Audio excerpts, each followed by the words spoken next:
Olivier Marchal n'est pas un cinéaste comme tout le monde. Le 7e art et l'univers des séries n'étaient pas vraiment les domaines qu'il avait choisis pour son avenir quand il était petit. À l'origine promis à reprendre la pâtisserie familiale, s'y est finalement dans la police et les services de l'ordre que l'ex de Catherine Marchal s'engage dans les années 1980. Les affaires policières, les cellules antiterroristes, les renseignements généraux et les brigades criminelles n'ont plus de secrets pour lui. Si est sans doute la raison pour laquelle ces films rencontrent autant de succès.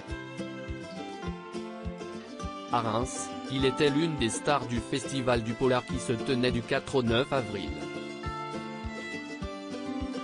L'occasion pour lui de se confier dans les colonnes de Sud-Ouest à qui il a fait part de ses colères et de ses craintes concernant l'avenir. L'époque n'est plus la même que celle qu'il a connue dans sa jeunesse.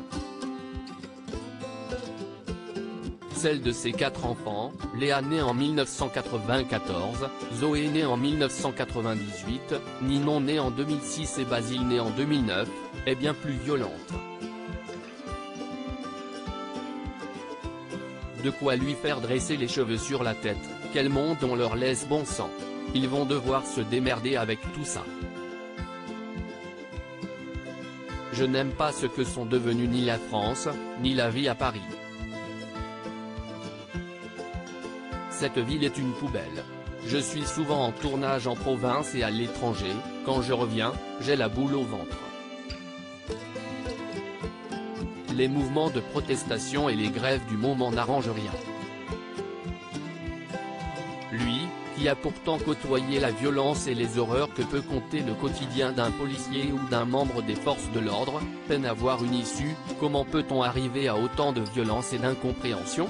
Les gens ne font plus confiance au monde politique. Quant aux flics, ils les applaudissent quand ils ont la trouille comme après le Bataclan et leur jettent des pavés après. S'il n'est pas le seul à avoir cet avis sur la question, son opinion lui a valu bien des problèmes. Ses enfants menacés de mort loin d'avoir la langue dans sa poche, Olivier Marchal a fait les frais de ses positions bien tranchées. À Voici au mois d'octobre, il avait même indiqué qu'il réfléchirait désormais à 2 fois avant de s'exprimer sur les violences policières et de critiquer les gens et les espèces d'acteurs de deuxième zone qui continuent à chier sur les flics alors que ce sont des gens qui vivent dans des quartiers privilégiés et qui font des métiers de privilégiés. Ce sont mes enfants qui sont menacés de mort, avait-il fait savoir. L'une de ses filles ayant déjà été violemment agressée par le passé, hors de question pour le réalisateur de faire courir en plus de risques à sa progéniture.